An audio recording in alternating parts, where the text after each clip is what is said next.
Hey everyone, and welcome back to the channel. Today, we're diving deep into a topic that's been generating a lot of buzz, silver.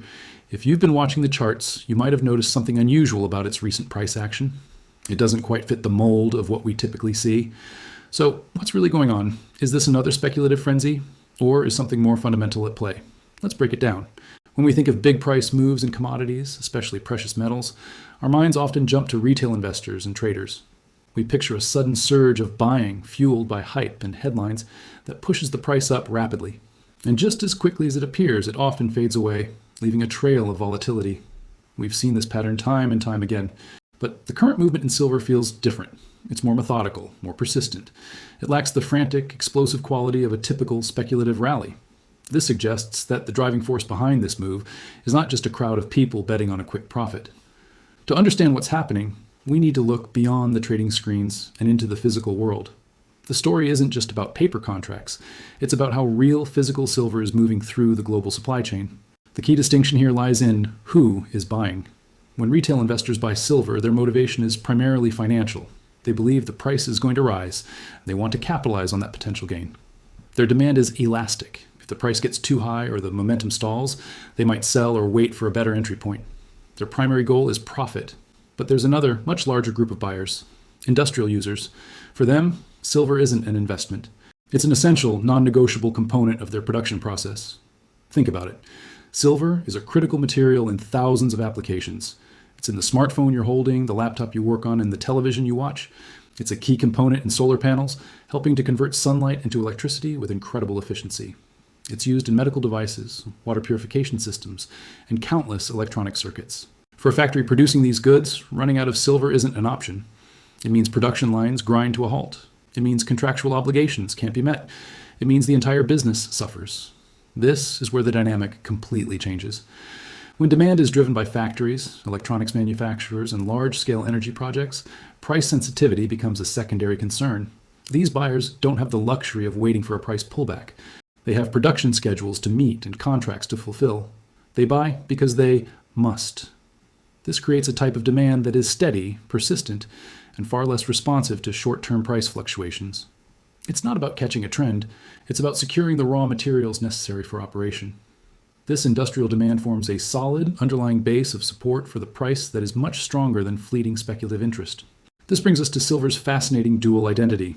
It lives in two worlds simultaneously. On one hand, it's a monetary metal, a store of value, and a financial asset that people buy as a hedge against inflation or economic uncertainty.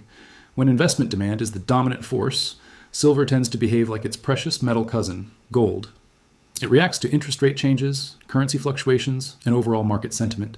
Its price can be volatile, swinging with the emotional tides of financial markets. On the other hand, silver is a critical industrial commodity. Over half of all silver consumed each year goes into industrial applications. When this side of its personality takes over, silver starts to behave less like a financial asset and more like a scarce essential raw material, similar to copper or oil. Its price becomes less about sentiment and more about the fundamental laws of supply and demand. Is there enough physical metal available to meet the needs of all these industries? That becomes the crucial question. Right now, all the evidence suggests that silver is undergoing a significant shift. It's moving away from its role as a purely financial play and leaning heavily into its identity as an indispensable industrial commodity. The narrative is changing from speculation to necessity. This is the core reason why the price isn't reacting in the usual way to headlines or shifts in trader sentiment. The forces shaping its trajectory are more powerful and more deeply embedded in the real economy. So, what are these forces? We're talking about things like delivery schedules for major manufacturing plants. We're talking about the replacement cost of sourcing silver if a usual supplier can't deliver. We're talking about the physical availability of bullion bars and grains in the warehouses that supply these industries. These are not factors that show up in a typical market sentiment report. They are quiet, powerful currents moving beneath the surface. When an electronics giant needs to secure enough silver for the next quarter as production of 1 million devices, they aren't looking at the daily price chart.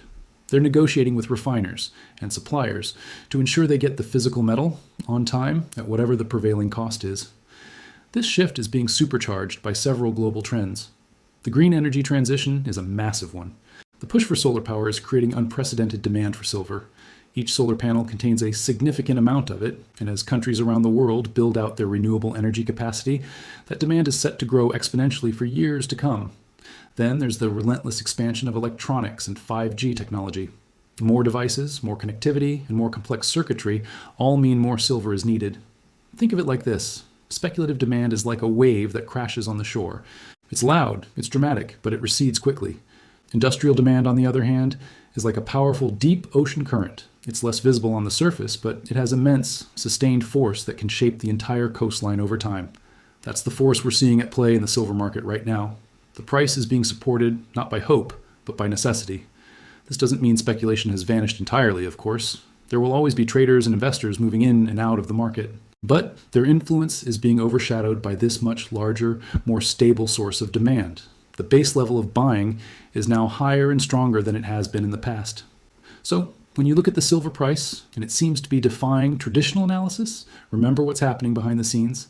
It's a story of supply chains, manufacturing contracts, and the essential role this metal plays in building our modern world. The current price action is a reflection of silver's transition into a new era, one where its industrial importance is finally taking center stage. The market is slowly waking up to the reality that in an increasingly technological and green world, silver isn't just a precious metal, it's a critical one. And that fundamental truth is reshaping its value in a way that speculation alone never could. Thanks so much for watching today. It's a fascinating topic, and I hope this breakdown gave you a new perspective on what's driving the silver market. If you found this video helpful, be sure to hit that like button and subscribe to the channel for more deep dives into the markets. I'd love to hear your thoughts in the comments below. Until next time, take care. Have you ever looked at the silver market and wondered why prices move the way they do? On the surface, it seems like a simple case of supply and demand, but when you dig a little deeper, you find a fascinating and complex story that most people completely miss. Today, we're going to pull back the curtain on the silver market and reveal why its supply is far more rigid than it appears, and how this hidden inflexibility could be setting the stage for some dramatic price movements. Let's start with a fundamental truth that's often overlooked.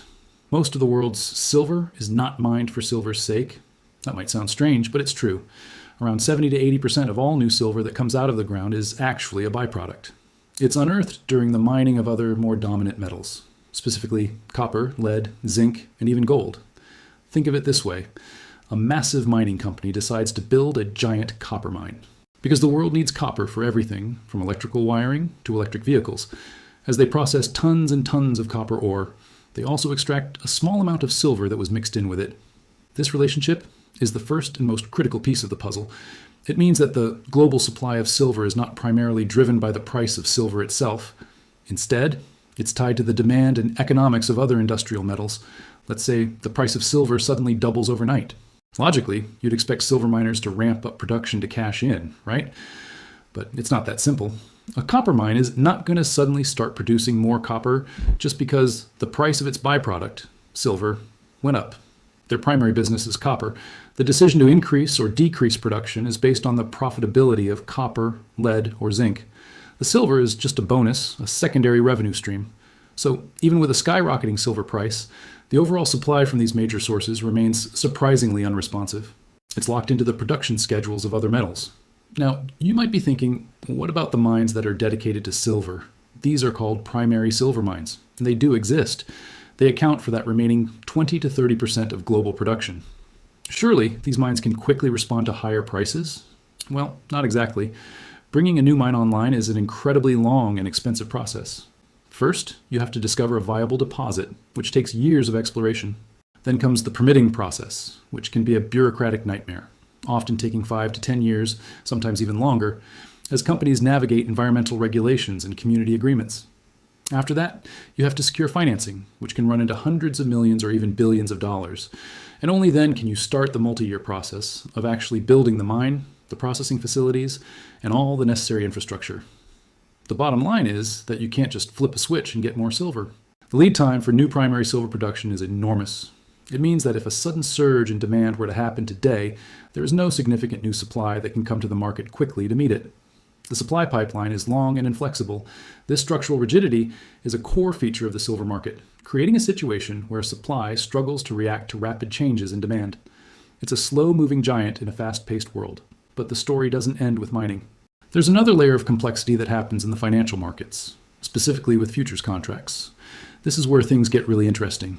Big mining companies often use the futures market to manage their risk. They do something called hedging. Now, let's say a mining company knows it will produce a certain amount of silver over the next year. To lock in a profitable price and protect themselves from a sudden price drop, they can sell futures contracts today for that future production. When they do this, they are essentially promising to deliver silver at a set price in the future. This act of selling futures adds to the available supply in the market right now. However, this hedging activity is sensitive to market conditions, particularly margin requirements. And when you trade futures, you have to put up a certain amount of money as collateral, known as margin. If the market becomes more volatile, the exchanges that run these markets often increase the margin requirements to protect themselves. This means it suddenly becomes much more expensive for that mining company to hedge its production. The cost of locking in a future price goes up. When hedging becomes too costly, what do producers do? They stop doing it, or at least they do less of it. They decide to take their chances and sell their silver on the open market as it's produced, rather than selling it forward through futures contracts. The consequence of this is crucial. When producers reduce their hedging, less future silver supply is being promised to the market today. This tightens the near-term availability of the metal. Even though the long-term potential supply from the mines hasn't changed, the amount of silver being offered into the immediate market shrinks. This can create a supply squeeze in the short term, all because of a change in financial market rules that has nothing to do with the physical reality of mining. Now let's shift our focus away from the paper markets and onto the physical metal itself. While traders are watching charts and algorithms, a whole different group of people, the physical buyers, are watching something else entirely. They're looking at things like premiums, delivery times, and inventory levels. These are the real-world signals of market tightness. A premium is the amount you pay over the spot, or paper price, to get your hands on an actual physical silver coin or bar. When demand for physical silver outstrips the immediately available supply, these premiums rise. It's the market's way of saying, if you want the real thing, right now you're going to have to pay extra for it. We've seen periods where premiums on popular silver coins have gone up significantly, even when the paper price of silver was flat or falling. This is a clear sign that the physical market and the paper market are telling two different stories. Another critical indicator is delivery times. If you order silver today and are told you'll have to wait weeks or even months to receive it, that's a huge red flag for supply issues. It means that suppliers are struggling to source the metal to fulfill orders. Finally, we have to look at warehouse inventories. There are major warehouses, like those managed by the COMEX exchange, that store vast amounts of silver. These inventories are considered visible because their levels are publicly reported. When we see large amounts of silver being withdrawn from these visible vaults, it's a powerful signal. It often means the silver is not just being traded back and forth between financial players. Instead, it's being moved into private hands, into private contracts, or to industrial users. It's being consumed and taken out of the readily available market system. This is how a real supply squeeze often begins, not with a big dramatic announcement, but quietly in the background. It starts with rising premiums, longer delivery delays, and a steady drain of inventory from public warehouses into private storage. The physical metal is being pulled through the system and put to use, rather than just being traded around as a financial instrument. This quiet tightening happens beneath the surface, often unnoticed by those who only follow the paper price. But for those paying attention to the physical market, these are the telltale signs that the true underlying supply-demand balance is becoming much, much tighter. So when you put all these pieces together, you get a much clearer picture of the silver market. You have a mining supply that is largely inelastic because it's a byproduct. You have a long, multi-year lead time for any new primary mines to come online. You have a financial futures market that can inadvertently tighten near-term supply by making it more expensive for producers to hedge. And finally, you have the physical market, where rising premiums and draining inventories signal that real-world demand is quietly soaking up available metal. This isn't the simple, flexible market many assume it to be. It's a system with inherent rigidities and hidden pressures. Understanding these dynamics is key to understanding where the silver market might be headed next. Thanks for watching. And if you found this breakdown valuable, be sure to like this video and subscribe to the channel for more deep dives into the markets. See you next time.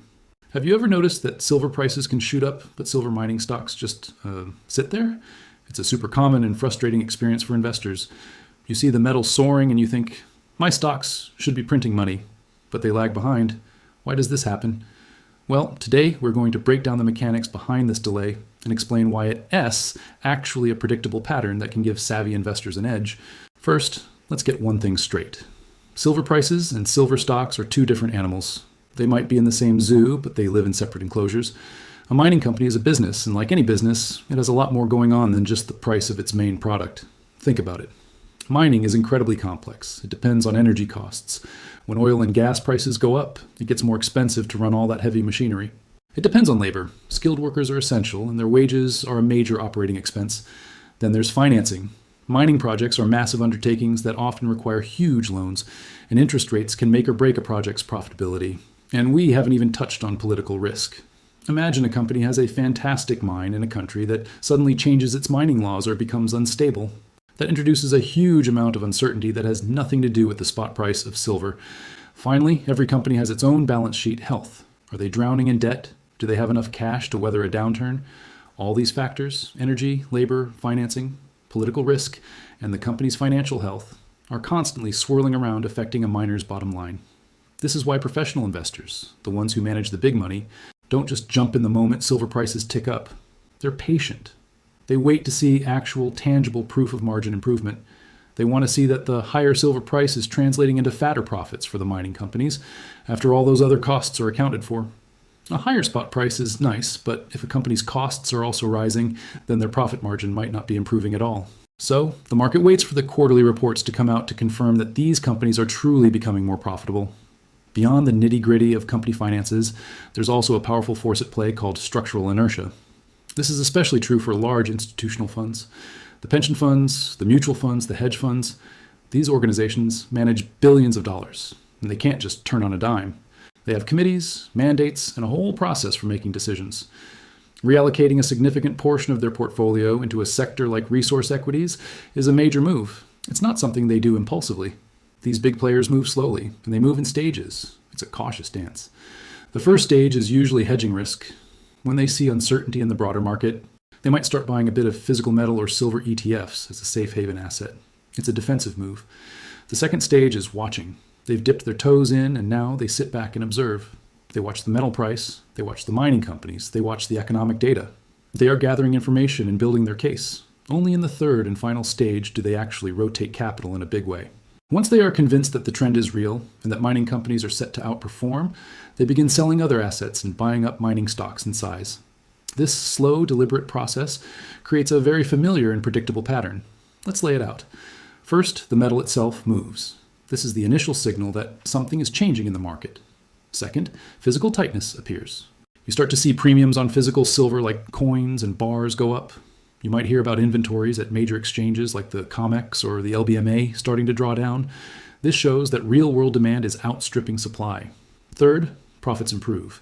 This is when mining companies start publishing their quarterly earnings, and the numbers confirm that higher silver prices are indeed flowing through to their bottom line. And then, finally, the stocks re-rate. This is the moment when the broader market wakes up and piles into the mining equities, causing their share prices to catch up to, and often overshoot, the gains in the metal itself. By the time you start seeing bullish headlines all over the financial news and everyone is talking about the silver boom, a huge part of the initial move has already happened. The early quiet phases are where the foundation is laid. So what does this all mean for us right now? It means that the most important thing is not trying to predict the future, but to keenly observe the present. Instead of listening to loud narratives and bold predictions, we should be watching the real-time signals. What are the key things to watch? First, physical premiums. Are they rising? This tells you about immediate demand for physical metal. Second, inventory behavior. Are the stockpiles in major warehouses going down? This is a critical indicator of supply and demand balance. Third, look at producer hedging. Are mining companies locking in future sales at current prices? If they're not hedging much, it could mean they expect prices to go even higher. Fourth, watch mining margins. Dig into those quarterly reports. Are their profits per ounce of silver actually expanding? And finally, track capital rotation. Watch the fund flows. Are institutional investors starting to move money into the mining sector ETFs? These are the signals that change long before the headlines do. They give you a real-time map of what's actually happening beneath the surface of the market. Based on these signals, it seems that silver is not at the end of a big move.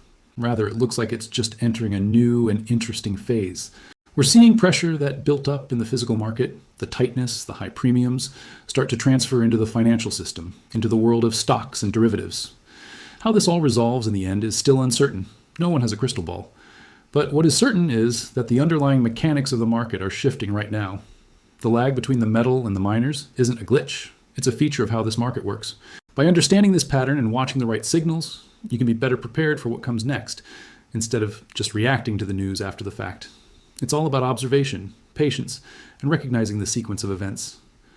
Thanks so much for watching today. I hope this breakdown was helpful in understanding the dynamics between silver and silver stocks. If you found this useful, please hit that like button and consider subscribing for more deep dives into the markets. Let me know your thoughts in the comments below. See you in the next video.